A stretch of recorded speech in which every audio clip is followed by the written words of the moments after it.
함께 예배를 위해서 기도하시겠습니다. 사랑과 은혜가 충만하신 하나님 아버지, 은혜와 사랑에 감사드립니다.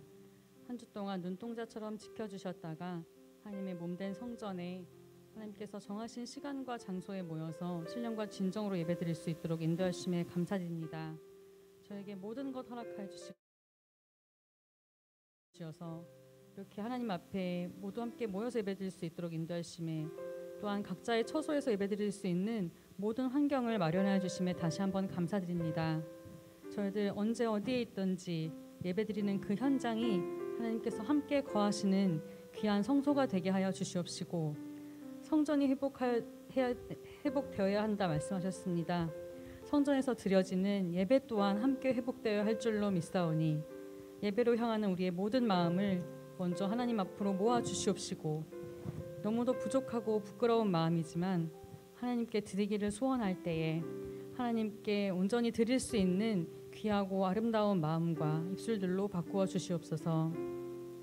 이 시간 찬양 드리기 원합니다. 기도로 다 아뢰지 못하는 부족함을 하나님께서 아시오니 곡조 있는 기도를 올려드릴 때에 하나님께서 기뻐 받아 주시옵시고, 저희들 마음 가운데 알게 모르게 자리하였던 근심과 어둠이 있거든 이 시간 온전히 몰아내어 주실 때에 하나님의 사람을 통해서 주시는 말씀을 온전히 받아갈 수 있도록 인도하여 주시옵시고, 모든 예배 가운데 하나님께만 영광 돌리는 귀한 요셉의 정기예배 될 수 있도록 인도하여 주시옵소서. 마치는 시간까지 함께해 주실 줄 믿고 감사드리오며 사랑과 은혜가 많으신 예수님의 이름으로 감사 기도드립니다. 아멘.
영광과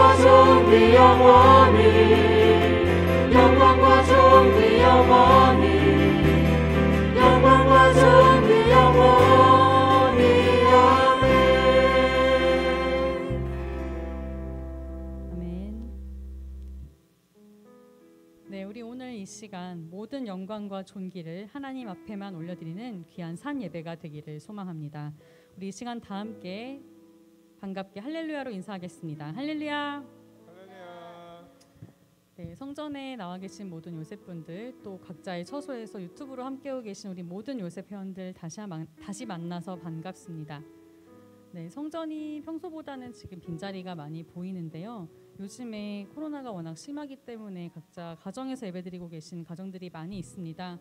비록 우리가 성전에서 다 함께 모여서 예배드리지는 못하지만 우리의 각자의 처소 또는 직장, 또 달리는 차 안이라 할지라도 마음을 다해서 드리는 예배를 통해서 하나님께서 동일한 축복으로 허락하여 주실 줄 믿습니다. 네, 오늘 앞에 있는 자리도 아직은 조금 비어 있는데요. 찬양팀도 약간은 평소와는 좀 다른 구성으로 되어 있습니다. 오늘 저희가 악기가 하나 모자라요.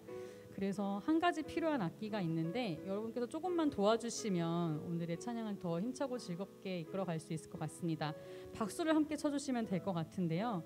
오늘 이 시간 함께 찬양하실 때에 우리가 목소리를 마음껏 내지 못하고 또 마스크를 벗지도 못하고 여러 가지로 답답하고 또 울적한 상황에 있지만 힘차게 박수 치실 때에 모든 어둠이 물러가고 또 우리 마음 가운데 하나님께서 선물로 주시는 온전한 기쁨이 찾아올 줄 믿습니다.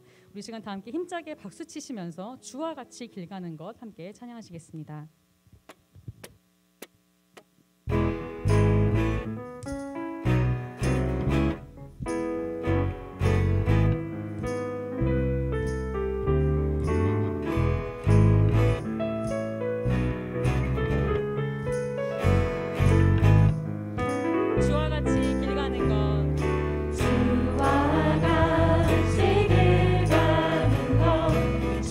즐거운 내 안에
예수와 같이 걷겠네. 한 걸음 한 걸음 주 예수와 함께 날마다 마지막으로 찬양합니다. 한 걸음 한 걸음 한 걸음 주 예수와 함께 날마다 우리는 걷겠네. 아멘.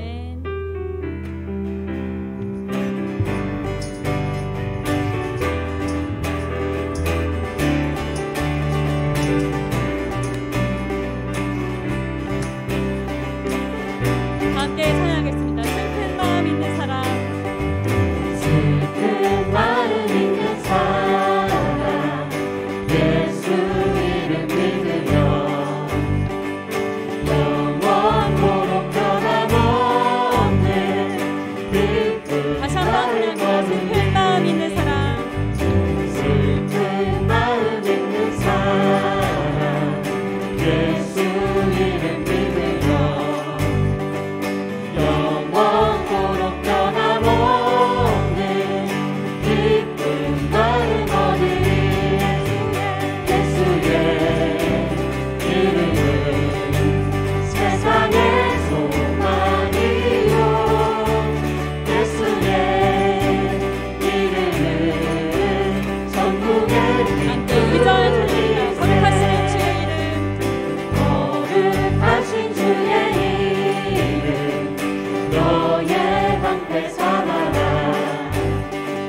환난 시험 떠날 때에 주께 2절 다시 한번 드립니다. 거룩하신 주의 이름. 거룩하신 주의 이름 너의 방패 삼아라. 환난 시험 당할 때에 주께 기도 드려라. 예수의 이름은 세상의 소망이요. 예수의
사신 생명의 주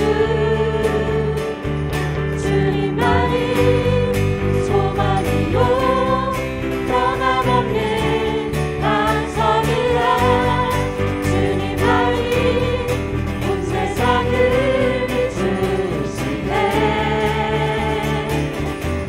또 죽음에서 구원하신 우리 구주 영광의 왕 주를 믿는 모든 자의 소망 되신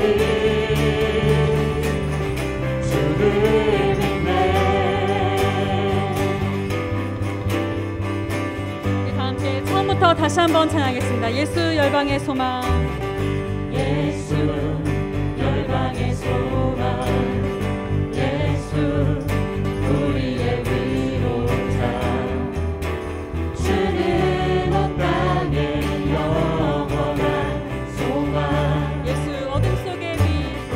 예수 어둠 속의 빛 예수 변함없는 진리 주는 온 땅에 빛이네 위해 죽으시고 우리 위해 죽으시고 다시 사신 생명의 주 우리 위해 죽으시고 다시 사신 생명의 주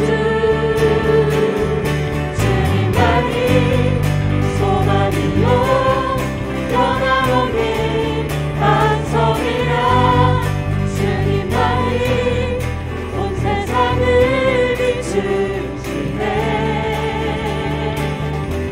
또 죽음에서 구원하신 우리 구주 영광의 왕 주를 믿는 모든 자의 소망 주님만이 소망이요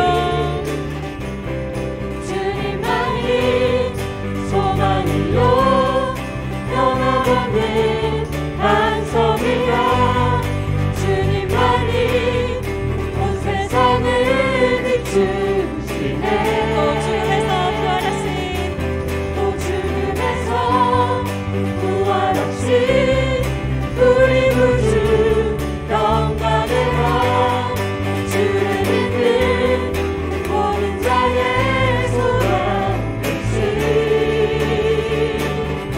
주를 믿네 다시 함께 영광의 박수 올려드리겠습니다. 할렐루야.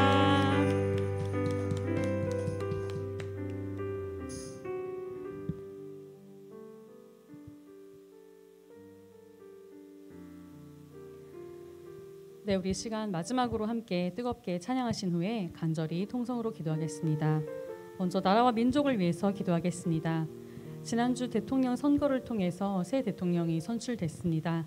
하나님께서 인도하시는 가운데 세워주신 새 지도자가 올바른 국정 운영을 할 수 있도록 특별히 주변에 하나님을 믿고 또 기도로 모든 것을 구하는 지혜롭고 올바른 사람들로 채워져야 하겠습니다.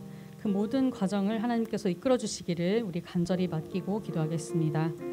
또한 이 나라와 전 세계가 처한 코로나 사태들 지혜롭게 이겨나갈 수 있도록 비록 지금 확산세가 더욱더 퍼져가는 가운데 있으나 반드시 종식시켜 주실 줄 믿고 믿음으로 함께 기도하겠습니다. 다음으로 사랑하는 말씀의 평강제의 교회를 위해서 기도하겠습니다. 예배의 회복을 위해서 함께 기도해 주시고 모든 교육자님들과 또 직분자들 각 기관들 있습니다. 코로나로 주저앉는 것이 아니라 온 오프라인 각종 세미나와 또 수련회 각종 성경 공부들을 통해서 다시 한번 뜨겁게 일어나는 가운데 있습니다. 우리 또한 기도로 함께 해야 할 때인 줄 아오니 우리 함께 마음을 합심하여서 다 함께 교회의 부흥을 위해서 함께 기도하시고 특별히 사순절 기간을 지나는 가운데 있습니다. 부활의 아침을 맞이할 때에 부끄러운 모습이 되지 않도록 하나님의 모든 고난의 발자취를 온전히 동행하는 우리가 될 수 있도록 사순절 기간을 위해서 함께 기도하겠습니다. 다음으로 우리 요셉선교회를 위해서 기도하겠습니다. 이끄시는 세 분의 교육자님과 또 임원단, 조장, 부조장, 새내기들이 있습니다. 우리가 서로를 위해서 더욱더 살펴주고 특별히 중보기도로 힘이 되어주기를 소원합니다. 이 시간 중보기도의 제목이 있습니다. 첫 번째로 84돌의 송윤호, 정수연 윤셉의 아들 송민준 군, 희귀난치성 소아내전증으로 치료 중에 있습니다. 세상은 희귀난치성이라 말하지만 우리는 반드시 이겨내고 더 큰 건강과 사명을 허락해 주실 줄 믿고 기도하는 가운데 있습니다. 그날을 볼 때까지 포기하지 않고 기도할 때에 우리 이 가정뿐만이 아니라 우리 요셉과 온 교회가 기뻐하며 하나님께 영광 돌릴 수 있도록 그날을 바라보면서 함께 기도하겠습니다. 다음으로 88돌의 김혜림 요셉의 어머님이 일형 당뇨병으로 인한 당뇨 합병증으로 3월 23일에 백내장 수술을 앞두고 계십니다. 특별히 김혜림 요셉도 보호자로 동행해야 하는데 코로나 가운데 쉽지 않은 상황에 있습니다. 코로나로부터 보호해 주시고 수술도 잘 완치될 수 있도록 88돌의 김혜림 요셉과 어머님을 위해서 함께 기도하겠습니다. 우리 이 시간 마지막으로 함께 뜨겁게 찬양하실 텐데요. 우리가 하나님을 택한 것이 아니라 하나님께서 우리를 택하여 세우셨다고 말씀하고 계십니다. 이것이 어려운 때를 만난 우리에게 얼마나 큰 소망이 되는지 다시 한번 살펴보기 원합니다. 오직 내 삶과 오직 내 안에 하나님만이 주인 되시는 귀한 예배 시간이 되기를 소망하면서 우리 가사를 생각하시면서 함께 마지막 찬양하시겠습니다.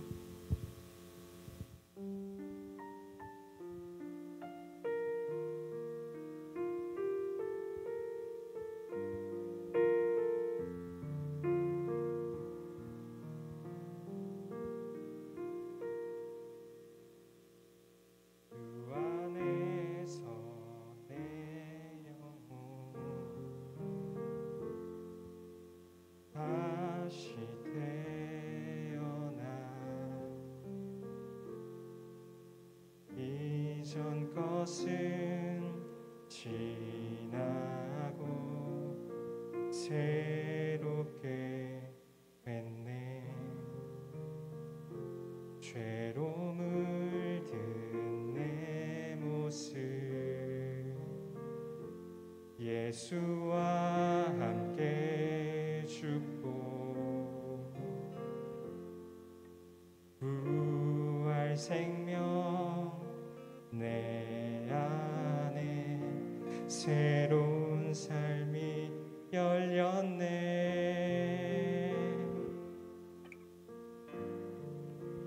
너희가 나를 택한 것이 아니요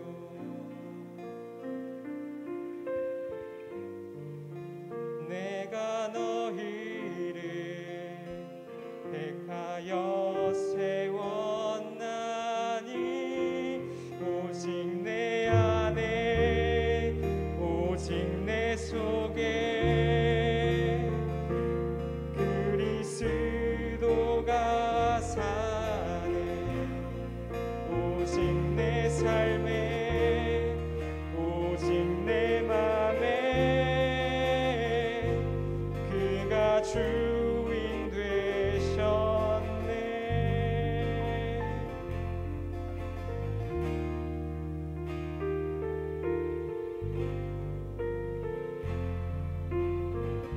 죄로 물든 내 모습 죄로 물든 내 모습 예수와 함께 죽고 부활 생명 내 안에 부활 생명 내 안에 새로운 삶이 열렸네.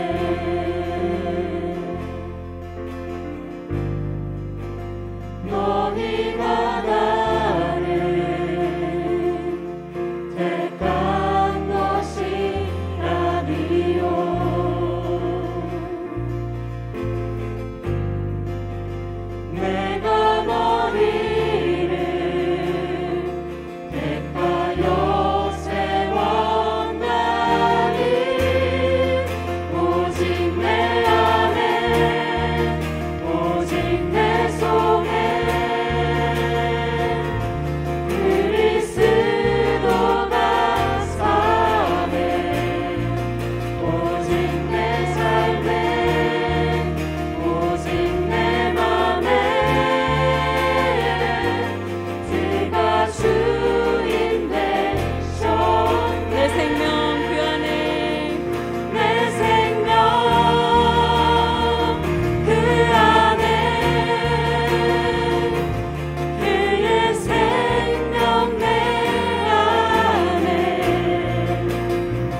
만유를 창조하시고 운영하시는 하나님 아버지, 지난 한 주간도 사건 사고 많은 세상에서 생명싸개로 보호해 주시고 성전을 사모하는 마음으로 하나님 아버지 존전의 나와 요셉으로서 정기 예배에 임하게 해주심에 감사드립니다.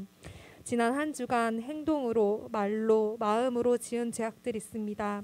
용서하여 주시옵시고 하나님께서 주시는 은혜로 신령한 자로 거듭나게 되는 요셉 되게 하여 주시옵소서. 사순절을 맞이한 가운데 전 기독교적인 회개의 기회를 주심에 감사드립니다. 지금 이 순간에도 이 민족이 아버지 보시기에 가증히 행하고 있진 않습니까? 이 민족의 죄악을 용서해 주시옵시고 이제 하나님께서 세워주신 새로운 대통령과 함께 인수위원회를 구성하는 가운데 있사오니 하나님을 진정으로 경외하고 나라를 사랑하는 위정자들로 구성되게 하여 주시어서 말씀과 기도의 반석 위에 세워진 자유 대한민국을 다시 한번 아버지의 능력으로 부흥케 하여 주시옵소서. 그러한 부흥의 앞장서는 요셉 선교회가 될 수 있도록 허락해 주시옵소서. 내일 있을 당회장 선거에서도 오직 하나님의 영광만이 드러나는 선거가 되게 하여 주시고 하나 되어 선을 이루는 평강제일교회 되게 하여 주시옵소서. 처처에 온역이 돌고 전쟁이 일어나고 먼 이야기 같았던 종말이 갑자기 올 수 있다는 경각심을 갖게 되었습니다. 종말을 미리 준비할 수 있는 경고로 삼게 하여 주시고 더욱더 하나님 앞에 부끄러운 삶을 살지 않도록 하여 주시옵소서. 앞만 보고 달려가는 것이 아니라 주변을 돌아보고 예수님의 사랑을 신천하기 원합니다. 특별히 송윤호, 정수연 요셉의 아들 송민준 군 위에 기도드립니다. 모든 것의 근원을 아시는 아버지께서 병의 근원을 직접 치유하여 주시어서 완치되도록 역사하여 주시옵시고 김혜림 요셉의 어머니께서 오는 23일 백내장 수술을 받으시는 가운데 있사오니 아버지께서 직접 집도해 주시고 깨끗하게 수술받고 회복 잘할 수 있도록 인도해 주시옵소서. 또한 알게 모르게 아픈 요셉 회원들이나 그 가족들이 있다면 능력의 오른손으로 안수하여 주시어서 모든 병마가 물러가고 일상을 회복할 수 있도록 하여 주시옵소서. 오늘 드리는 예배가 아낌없는 헌신으로 드리는 산 예배가 되게 하여 주시옵시고 아버지께서 기쁘게 받아주시는 예배 되게 하여 주시옵소서. 여술은 성가대의 찬양이 말씀의 대로를 여는 찬양 되게 하여 주시옵소서. 귀한 말씀 주시는 서한나 전도사님께 영력을 더하여 주시어서 하나님의 말씀을 대언해 주실 때에 저희들의 마음이 뜨겁게 하여 주시옵시고 때를 알게 하여 주시옵시고 사명을 알게 하여 주시옵시고 전도하기에 힘쓸 수 있는 능력의 말씀으로 와닿게 하여 주시옵소서.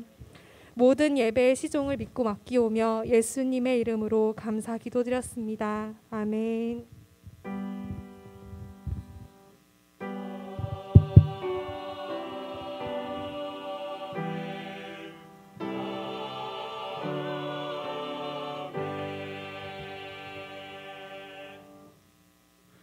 2022년 3월 12일 요셉 정기 예배를 하나님 앞에 들으시겠습니다. 오늘 은혜 나누실 성경 말씀은 느헤미야 6장 16절입니다. 느헤미야 6장 16절입니다. 대표로 봉독하겠습니다. 성 역사가 52일 만에 엘월 25일에 끝남에 우리 모든 대적과 사면 이방 사람들이 이를 듣고 다 두려워하여 스스로 낙담하였으니 이는 이 역사를 우리 하나님이 이루신 것을 아미니라. 이는 하나님의 말씀이니라. 아멘. 여수성가대 찬양 읽겠습니다.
살리라 영원토록 주 위에 살리라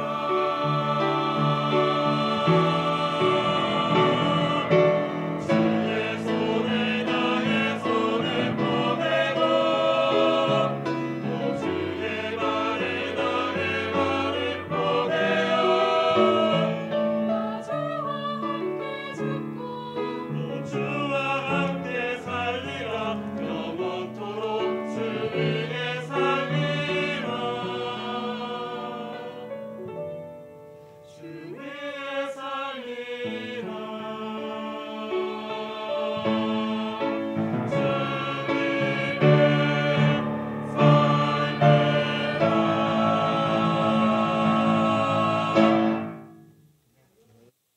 아멘.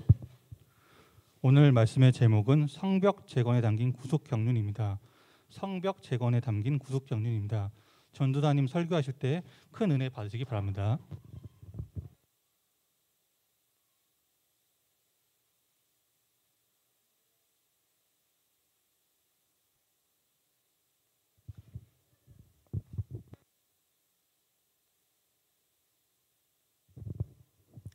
나오나요? 예, 오늘 여수른 성가대 아름답고 힘찬 찬양 너무너무 감사드립니다. 은혜 많이 받았습니다. 자, 오늘 말씀의 제목은요. 성벽 재건에 담긴 구속사적 경륜이라는 제목을 가지고 오늘 함께 은혜를 나누는 시간을 갖도록 하겠습니다. 자, 우리 요셉 여러분들이 지금까지 말씀을 많이 공부를 해왔죠. 우리 각자가 성전이고 내가 온전한 성전이 되어야 되는 것이 얼마나 중요한 것인가에 대해서 우리가 지금까지 많이 공부를 해왔습니다. 자, 그렇다면 성벽이란 무엇일까요? 이 성벽이 구속사적으로 우리에게 주는 의미는 어떤 의미가 있을까? 자, 오늘은요, 이 성벽을 재건하기 시작한 시점, 그러니까 성벽을 완성한 거는 제3차 기한 때잖아요. 근데 성벽을 재건하기 시작한 그 시점과 이 성벽이 구속사적으로 우리에게 어떠한 의미를 주고 있는지 한번 살펴보면서 은혜를 나누는 시간을 갖도록 하겠습니다. 자, 큰 첫 번째로 예루살렘 사면의 대적들에 대해서 살펴보도록 할 텐데요. 자, 이스라엘 백성들이 바벨론에 몇 년 동안 포로로가 있었죠? 70년. 자, 70년 동안 이 예루살렘과 이스라엘 지역에 여러 이방인들이 터를 잡고 있었어요. 70년 동안 거기가 빈 땅이었으니까, 빈터였으니까 수많은 대적들이 와서 자기 유익대로 터를 잡고 이렇게 살고 있었죠. 자, 그런데 어느 날 갑자기 귀한 자들이 온대요. 이들 입장에서는 이게 좋았을까요? 당연히 싫었겠죠. 이 대적들도 모두가 다 바사 제국의 통치 아래에 있었기 때문에 이들이 귀환하는 걸 막을 수는 없었어요.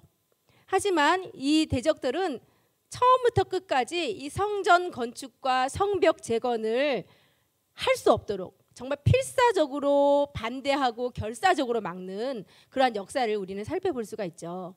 그러니까 우리는 예루살렘에 대적들이 있었다 이렇게 말씀하시니까 그 이스라엘 백성들이 성전을 짓지 못하고 성벽을 짓지 못하게 방해하는 대적들이 있었구나, 이 정도로만 우리가 생각을 했어요. 근데 지도를 보시면요, 명백하게 정말 사면이 대적이에요. 먼저 동쪽을 보시면요, 암몬 족속, 암몬 족속이 떡하니 자리 잡고 있고요. 그 다음에 밑에 남쪽을 보면 이두메, 에돔 족속들이 자리를 잡고 있고, 그 다음에 서쪽을 보면 아스돗, 블레셋 사람들이 자리를 잡고 있었어요.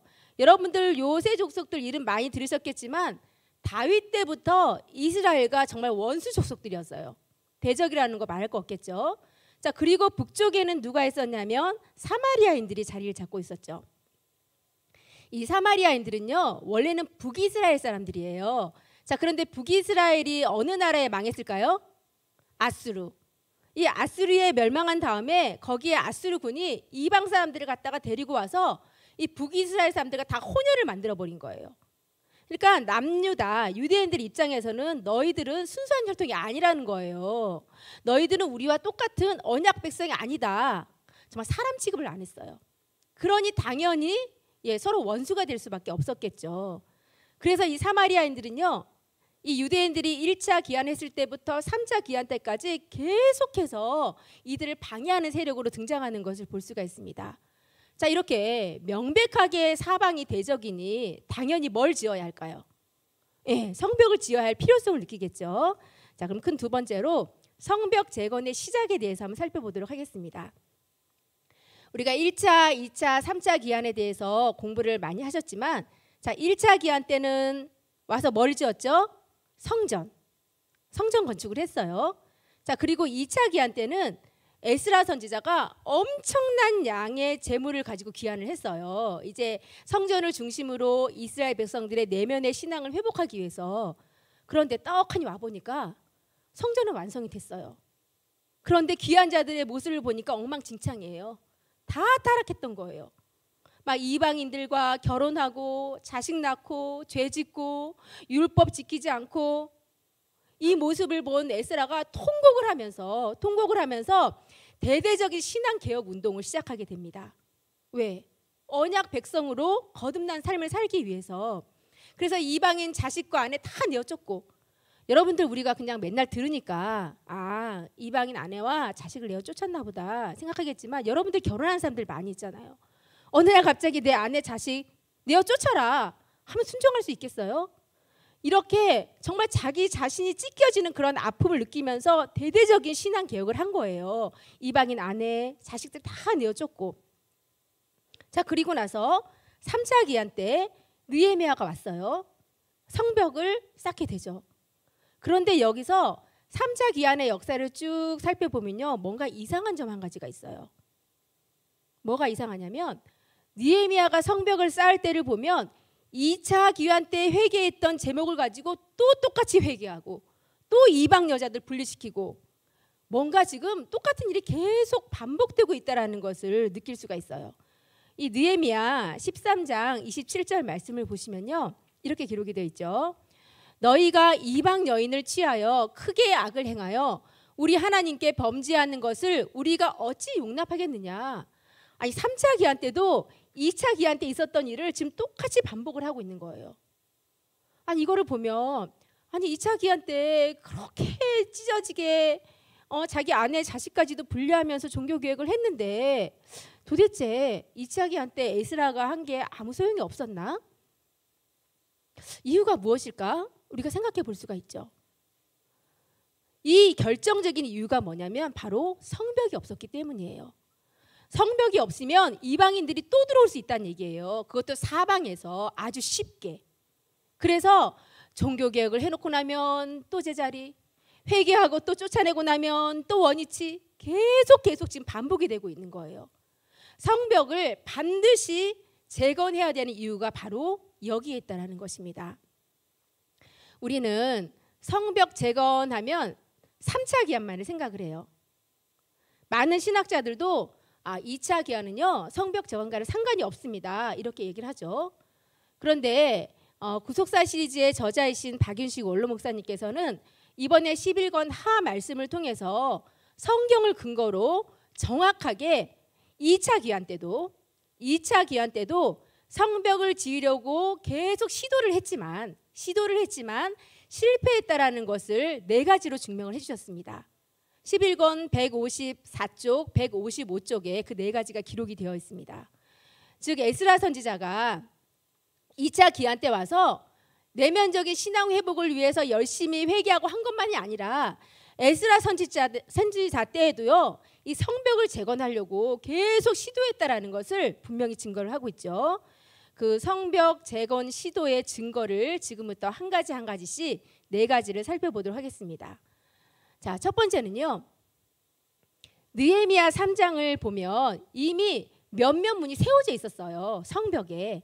예를 들어서 수문, 마문, 동문, 한밑간문, 그러니까 일부 성벽의 건물들이 존재하고 있음을 느헤미야 3장에 분명히 말씀을 하고 있습니다. 이것이 첫 번째 증거라고 할 수가 있고요. 자, 두 번째 증거는 무엇이냐면 2차 기한 때 에스라가 엄청난 물질을 가지고 귀환을 했잖아요. 제가 지난번에도 한번 설교를 했지만 에스라 8장 26절 27절 말씀을 보면요, 여러분들이 상상할 수 없는 그러한 엄청난 재물을 가지고 귀환을 하게 됩니다. 여러분들 잘 생각해 보세요. 이렇게 엄청난 재물을 가지고 귀환을 했는데 이 재물을 잘 보관하려면 당연히 성벽을 쌓을 필요성을 느끼지 않았을까요? 만약에 자, 여러분들 집에 뭐 엄청난 금덩어리, 다이아몬드, 뭐 엄청난 재물을 가지고 있다라고 가정을 해보겠습니다. 자, 그러면 어떠한 사람이 그냥 현관문에다가 잠금 장치 한 3개 정도 해놓고 아, 이 정도면 안전해 할 사람이 어디 있겠어요? 담을 쌓겠죠. 그것도 어떻게? 높이 쌓겠고 그것도 못 믿어서 아마 그 담에 최첨단 장치를 할 거예요. 이러한 것들을 보면 아, 에스라 때에도 성벽을 쌓으려고 분명히 시도했겠구나라는 것을 우리가 짐작해 볼 수가 있습니다. 그리고 세 번째로는요. 보다 조금 더 분명한 증거는 무엇이냐면 이 대적들이 2차 기한 때 온 에스라를 고발하게 됩니다. 뭐라고 고발을 하냐면 왕이시여 저들이 성벽을 쌓고 있는데 만약에 그것을 막지 않으면요 저것들이 반란을 일으킬 겁니다. 성벽 재건을 중단하게 하십시오 라는 고소장을 내게 됩니다. 이 고소장의 내용 자체가 뭐냐면요 그러니까 성의 재건을 막아야 된다. 여기서 성이라는 건 뭐예요? 성전 플러스 성벽. 성벽까지 완벽하게 있어야지 우리가 성이다 말씀하고 있는 거예요. 그러니까 이 성 쌓는 것을 막아야 된다라는 것을 고발하는 것을 볼 수가 있죠. 즉 2차 기한 때도 분명히 성벽 쌓는 것을 시도했다라는 것을 우리가 알 수가 있습니다. 자, 그리고 마지막 네 번째. 이 주전 444년에 하나니가 느헤미야에게 와서 이러한 보고를 하게 됩니다. 느헤미야 1장 3절 말씀을 보면 예루살렘 성이 회파되고 여기서 성이라는 것은 성벽을 뜻하는 거예요. 예루살렘의 성벽이 회파되고 성물들이 불탔습니다 라는 보고를 하나니가 느헤미야에게 와서 보고를 하게 되죠. 어떤 신학자들은요 이 말을 보고 이 말씀을 보고 이거는 3차 포로 때의 상황을 이야기하는 거다 이렇게 주장을 하는 신학자들이 있어요. 여러분들 생각을 해보세요. 아니 느헤미야가 무슨 바보도 아니고 주전 586년 때 무너진 성벽을 모르고 있었다는 게 말이 돼요? 이거는 최근에 무너진 사건을 지금 하나니가 느헤미야에게 와서 보고를 하고 있는 장면인 것이죠. 자, 이러한 네 가지의 모든 근거를 볼 때 이 성벽 재건을 시작한 시점은 바로 언제부터? 2차 기한 때부터 계속해서 시도했다라는 것을 우리는 분명히 알 수가 있습니다. 자, 그렇다면 여기서 여러분들이 뭔가 조금 의문점이 하나 생긴 게 있을 거예요. 아니 전도사님, 성벽이 3차 기한 때 완성이 됐다는 게 중요한 거지. 아니 그거를 2차 기한 때 시도를 했던지 3차 기한 때 시도를 했던지 그게 그렇게 뭐가 중요할까요? 여러분들 생각할 수가 있어요. 그런데 이것은 구속사적으로 굉장히 중요한 의미를 가지고 있습니다. 왜냐하면 예루살렘 성벽 재건의 시작이 그 시작점이 바로 70일의 계산의 출발점이기 때문입니다.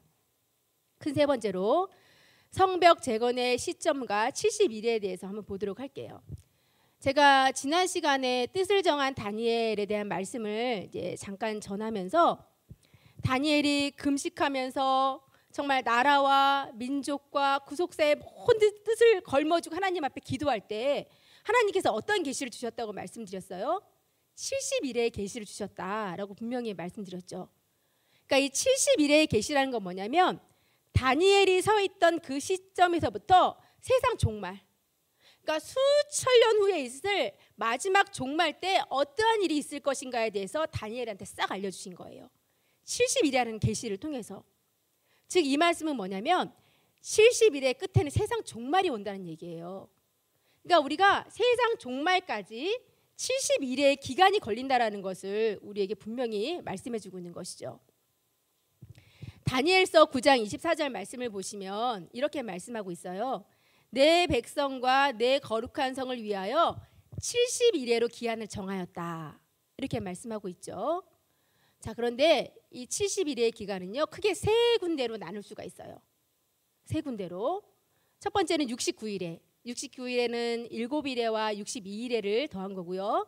두 번째는 중간 공백기가 있고 마지막 한일회가 있어요. 자, 오늘은 제가 70일에를 공부하는 것이 아니기 때문에 개략적인 것만 설명을 드리고 제가 기회가 되면 70일에 대한 공부를 한번 하도록 하겠습니다.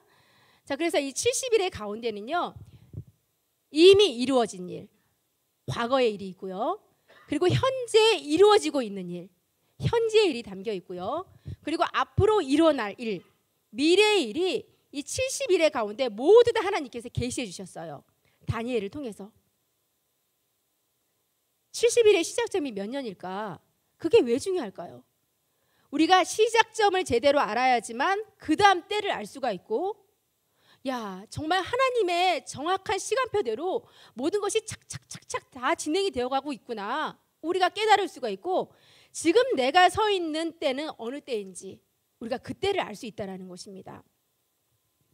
이 원로 목사님께서는 우리에게 언제나 변화의 말씀을 심어주셨잖아요. 여러분들 혹시 기억하실지 모르겠지만 2014년도 15년도 한 1년 정도 우리 여자 전도사님들이 모리아에서 3분씩 4분씩 15분 20분씩 구속사 강의했던 거 혹시 기억나세요? 뭐 잘 못하면 중간에 쪽지 받고 내려오기도 하고 굉장히 강하게 우리를 훈련시켜 주셨잖아요. 그때 한번 우리가 이제 구속사 강의를 하고 내려왔는데 여자 전도사님들 다 소집을 하셨어요. 그래서 갔더니 제가 아직 그 기억이 생생하게 나는데 뭐라고 말씀해 주시냐면, 야, 너희들 왜 성도들에게 변화의 말씀, 변화의 소망의 말씀을 심어주지 않느냐. 그것 때문에 우리가 굉장히 한번 야단을 맞았던 기억이 있습니다. 여러분, 변화라는 게 뭐예요? 변화라는 것은 우리가 죽지 않고 천국에 가는 게 변화예요. 에녹과 엘리야처럼. 그런데 이것은 분명히 명백히 마지막 예수님 재림 때에 있을 일이 바로 이 사건인 것이죠. 즉 우리에게 변화의 말씀을 강조하신 것은 그것이 우리 때에 일어날 일이기 때문에 우리에게 경각심을 주시기 위해서 그런 말씀을 계속 선포하라, 이렇게 우리에게 가르쳐 주신 것입니다. 즉 저와 여러분이 지금 서 있는 때가 언제인지, 내가 때도 모르고 신앙생활 덜레덜레 했다가 예수님 재림하시면 어떻게 할 거예요? 저와 여러분이 반드시 내가 서 있는 때가 어느 때인지 분명히 알아야지만 내가 준비를 할 수가 있는 거예요. 그렇죠? 자, 그러면 다니엘 9장 25절 말씀을 통해서 하나님의 말씀이 어떻게 성취되었는지 잠깐만 살펴보도록 하겠습니다. 이 다니엘 9장 25절 말씀을 보시면, 그러므로 너는 깨달아 알지니라 예루살렘을 중건하라는 영이 날 때부터 기름 부음을 받은 자 곧 왕이 일어나기까지 얼마가 지난대요? 7일에와 62일에가 지난대요. 자, 7일에와 62일에 토탈 69일에가 지난다라고 말씀해 주고 계시죠. 자, 그러면 69일의 시작점은 언제이냐? 말씀하고 있잖아요. 예루살렘을 중건하라는 영이 날 때부터래요. 자, 여기서 예루살렘을 중건하라는 것은 예루살렘 성을 중건하라는 얘기예요. 자, 아까 제가 성벽을 중건한 시점이 몇 차 기한 때부터 계속 시도를 했다라고 말씀드렸죠? 2차 기한 때. 자, 2차 기한이 몇 년도예요? 주전 458년. 69일의 시작점이 458년이라는 것을 우리는 알 수가 있죠. 자, 그리고 69일의 끝점은 어디냐? 마지막 점은 기름 부음을 받은 자 곧 왕이 일어나기까지래요. 여러분들, 기름 부음 받은 자 왕은 누구를 말씀하고 있을까요? 예수님. 그렇죠. 그런데 예수님이 태어나실 때까지가 아니라 일어나기까지라는 표현을 하고 있어요. 이것은 일어난다라는 것은요, 뭔가 일을 하시기 위해 일어난다는 얘기예요. 즉 예수님께서 세례요한에게 세례를 받으시고 공생에 시작하실 때, 그때가 예수님 연세가 몇 살이었었죠? 30세. 그때가 주후 26년입니다. 왜냐하면 예수님이 주전 4년생이시잖아요. 자, 그러면 여기서부터 여기까지가 정확하게 69일에가 맞는지 우리가 계산을 해봐야 되는 거예요. 자, 그런데 일해라는 것은 여러분들 며칠을 말씀하는 걸까요? 7일. 자, 그런데 69일이라고 말씀했으니까 7 곱하기 69 하면 483일이 나와요. 아니, 그러면 2차 기한 때부터 예수님 오실 때까지 483일이 걸렸다라는 게 말이 돼요? 말이 안 되잖아요. 근데 성경에서는요, 일자를 계산하는 방법이 있어요. 민수기 14장 34절 말씀을 보면 이스라엘 백성들이 불신으로 가나안 정탐을 한 40일, 그 40일 때에 하나님께서는 그 40일의 하루를 1년으로 환산해서 40년 광야 유리하게 하셨잖아요. 그리고 에스겔 4장 6절에서도 1일은 1년이다라는 말씀이 있어요. 즉 여기서 483, 69일에는 483년을 말씀하는 것입니다. 자, 그러면 여기서부터 여기까지가 483년이 맞는지 계산해 보면 되는 거잖아요. 자, 그러면 어떻게 계산하시면 돼요? 458 더하기 26 이렇게 더하면 안 돼요. 왜냐하면 여기는 주전 0년이라는 건 없잖아요. 우리가 수학에서는 뭐가 있어요? 0이 있지만 주전에는 주전 0년이라는 건 없어요. 그러니까 여기다 뭘 해야 돼요? 마이너스 1.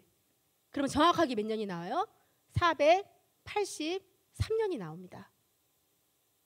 정말 하나님의 말씀이 1.1획도 어김이 없이 그대로 성취된 것을 볼 수가 있어요. 여러분들 생각해 보세요. 다니엘이 70일이라는 어마무시한 계시를 받을 때 다니엘 입장에서는 이게 뭐예요? 먼 미래의 일이에요.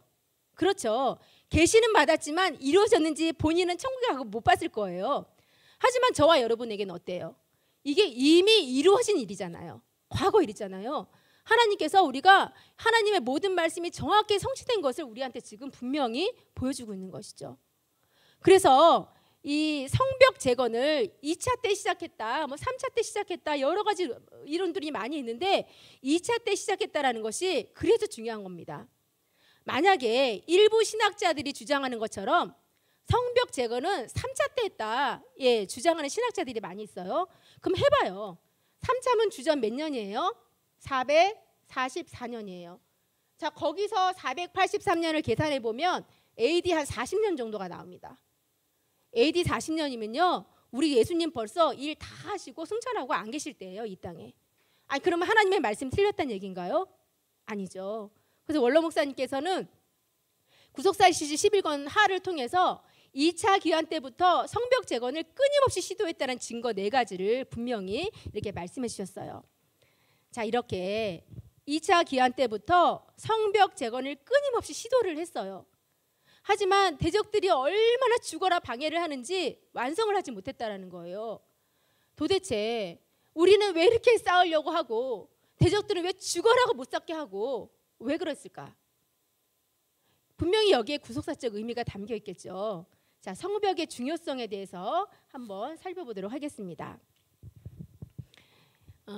이 성벽이라는 것은요, 성전뿐만이 아니라 우리가 성전뿐만이 아니라 내가 성전이 되면 그걸로 그냥 끝나는 것이 아니라 더 나아가서 우리가 우리 각자의 성벽까지 완성해야지만 우리의 모든 기환이 완성될 수 있는 거예요. 아니면 어떻게 돼요? 또 제자리, 또 제자리, 또 원위치. 성벽이 없으면 성전이 자꾸만 공격을 받을 수밖에 없다라는 것이죠. 즉 하나님께서는요, 성전에서 성벽이 완성되기까지의 모든 과정은 바로 무엇을 말씀하고 있느냐? 옛날 이스라엘 통해서 볼 때는 이스라엘의 회복 과정이에요. 아니, 그러면 우리가 뭐하러 남의 나라가, 이스라엘이라는 나라가 포로로 갔다가 3번을 돌아오고 이걸 왜 이렇게 달달달달 외우고 열심히 공부를 하겠어요? 이거는 단순히 이스라엘의 귀환의 역사가 아니라 바로 오늘날 하나님의 말씀 앞으로 귀환한 저와 여러분의 말씀이기 때문에 중요한 것이죠.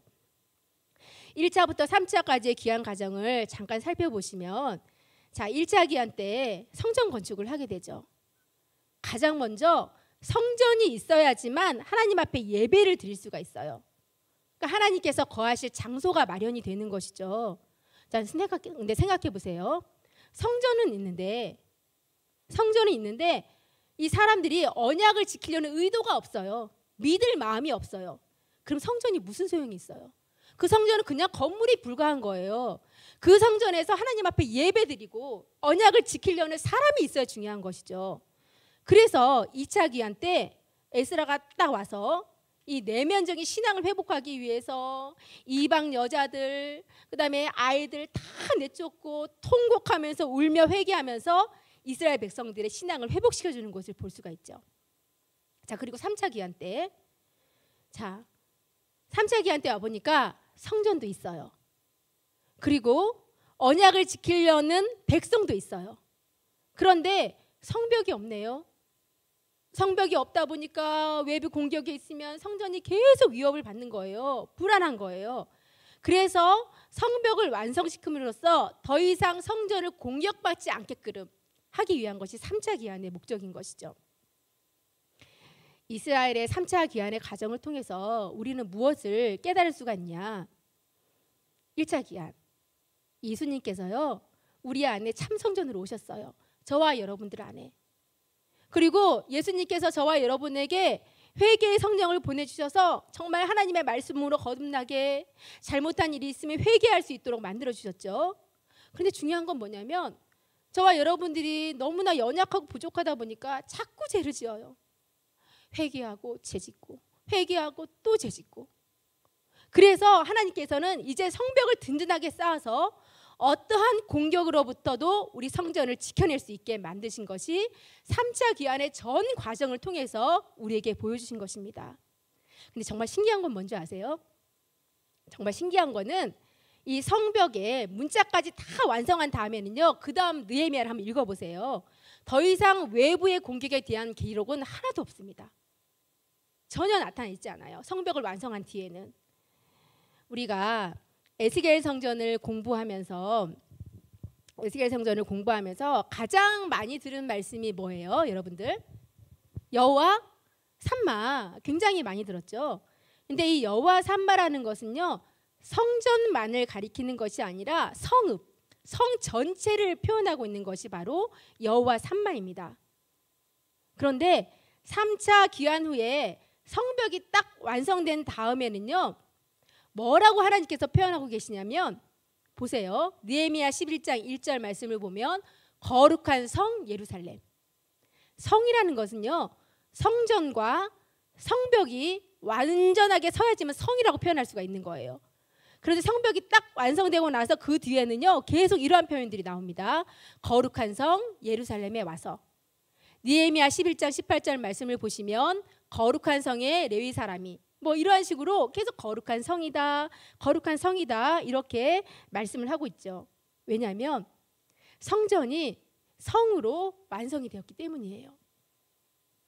우리는 스룹바벨 성전의 말씀을 통해서 우리가 성전을 짓고 더 나아가서 성벽까지 완성하지 못하면, 그러니까 여러분들 지금 신앙생활하면서 나의 각자의 성전을 짓기 위해서 얼마나 애썼어요. 헌신하고 시간 바치고 물질 바치고 봉사하고. 하지만 우리가 성벽까지 완성하지 못하면요, 거기서 무너지면 지금까지 우리가 신앙생활 열심히 하면서 여기까지 왔는데 모든 것이 다 허사가 될 수도 있다는 것을 우리에게 분명히 말씀해주고 있습니다. 즉 성벽은요, 선택이 아니에요. 반드시 성벽은 완성이 되어야만 합니다. 그렇다면 여러분, 저와 여러분이 끝까지 가야 되잖아요. 그러면 우리가 성벽을 완성할 수 있는 방법은 무엇인가? 하나님께서는요, 3차 기한의 모든 과정을 통해서 우리에게 이미 답을 알려주셨어요. 여러분들 1차 기한 때 기한자가 몇 명이었었는지 기억할까요? 49897.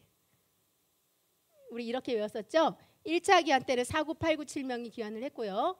2차 기한 때는 남자만 약 한 1775명이 기한을 했고요.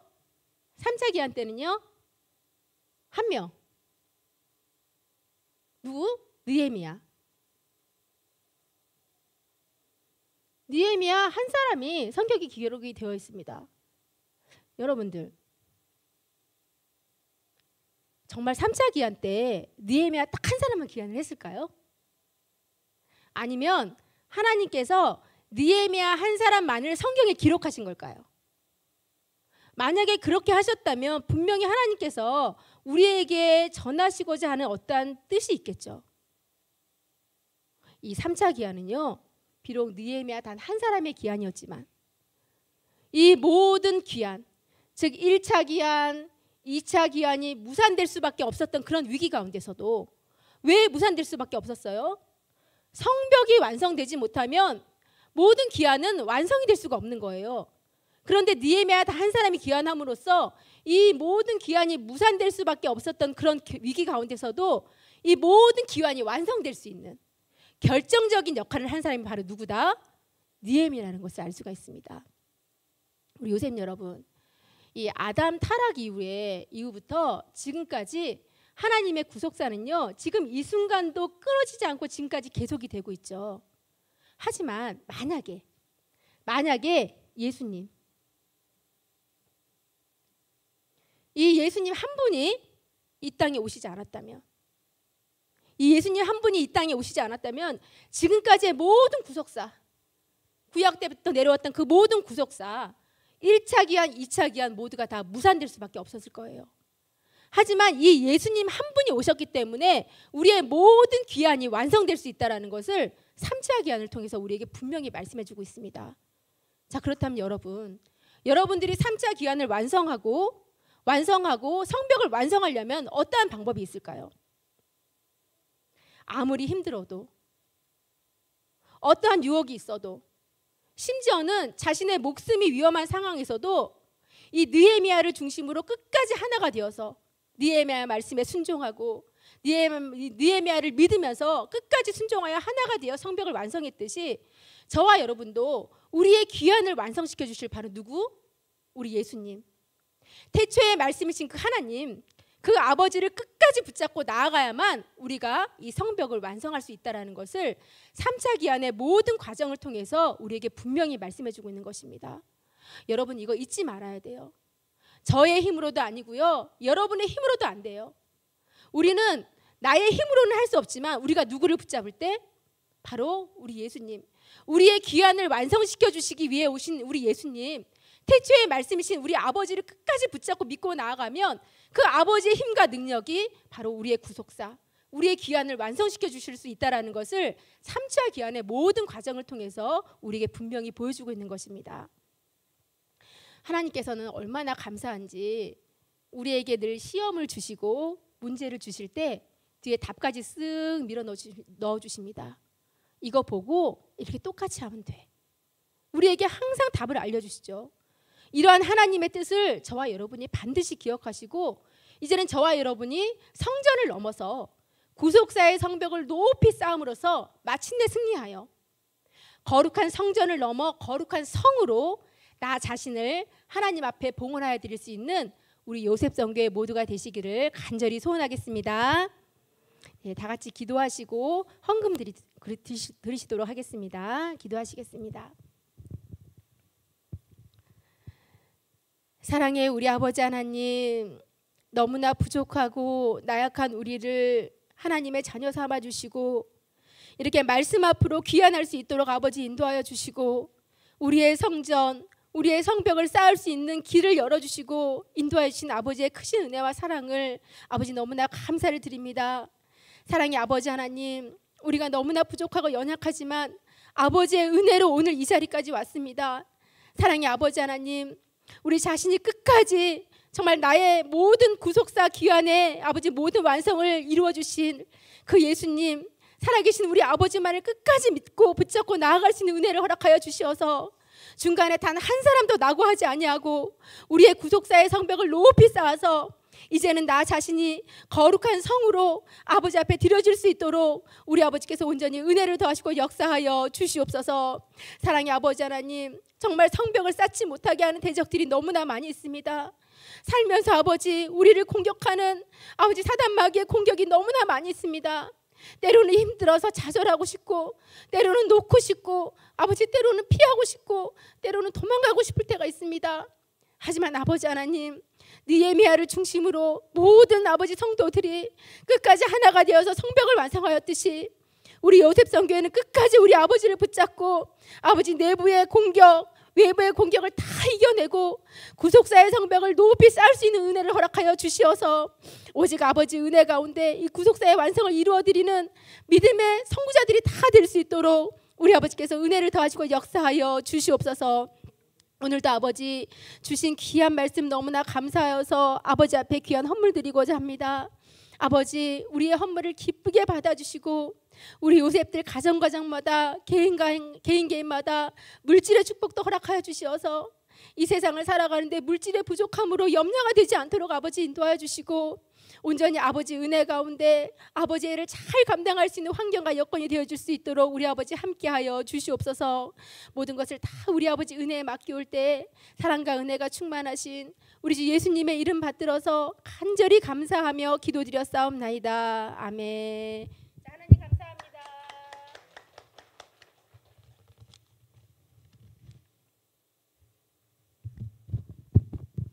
네, 많은 은혜 받으셨습니다. 받은 은혜 감사하며 다 같이 찬송가 193장 부르시면서 봉헌하시겠습니다.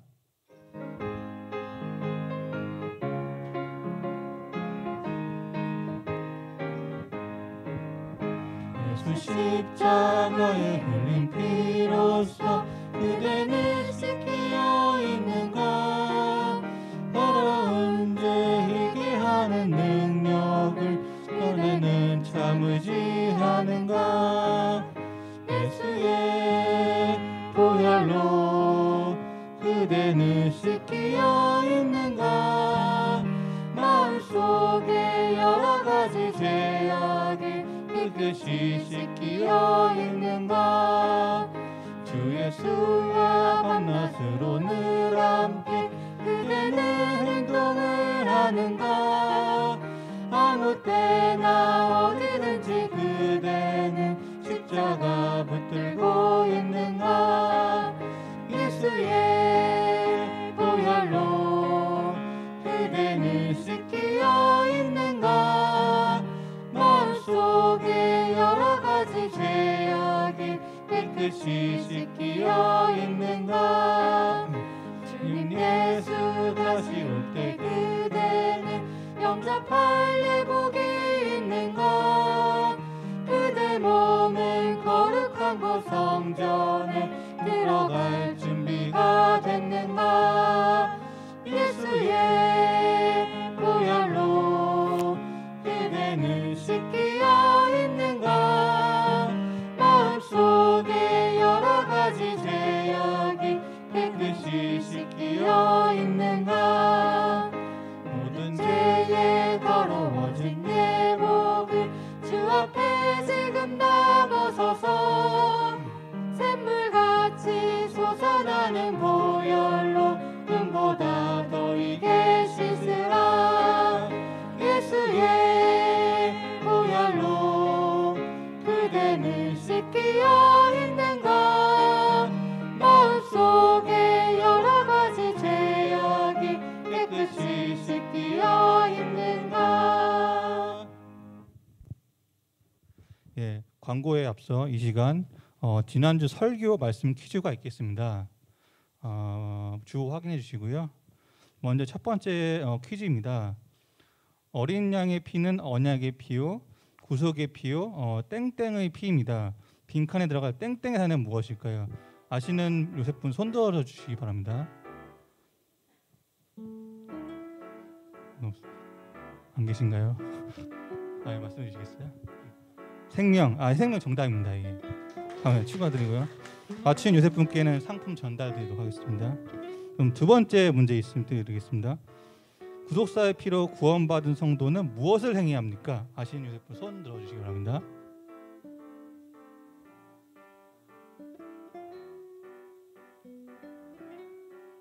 안 계신가요? 저기 말씀해 주시죠. 소환님 정답입니다. 예. 감사합니다. 맞춘 요셉분께 상품 전달드리도록 하겠습니다. 잠시만요. 주보를 안 가져왔는데 잠시만요. 죄송합니다. 예. 이어서 이 시간 요셉 광고 시간입니다. 예. 첫 번째 광고입니다. 요셉 기도회가 3월 25일 금요일 오후 10시 여주전수원에서 진행되고 있으니 많은 관심과 참여 부탁드립니다. 버스를 이용하실 분들에게는 추후 조별 공지에 따라 신청해 주시기 바랍니다. 두 번째 광고입니다. 신령한 문지기의 사명 초소봉사가 3월 14일 월요일 21시부터 24시까지 있습니다. 요새 회원들의 많은 관심과 참여 부탁드리겠습니다. 세 번째 광고입니다. 구속사 CG 나누기 운동을 위해 많은 기도 부탁드립니다. 기금으로 동참하실 분은 예금주 박센 요셉으로 입금 후 회계에게 알려주시기 바랍니다. 네 번째 광고입니다. 3월 화장실 청소 봉사 남자 박태진 이육재 요셉, 여자 황희연 박은혜 요셉으로 정해져 있습니다. 예, 추가한 거 없으면은 다 같이 일어나셔서 소형 찬송 보시고 주기도문으로 모든 예배를 마치겠습니다.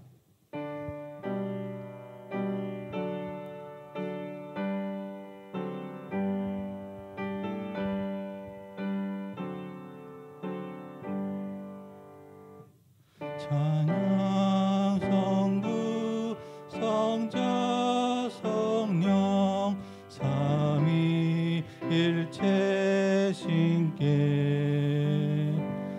영세 무궁하기까지 영광을 돌리세 영광을 돌리세.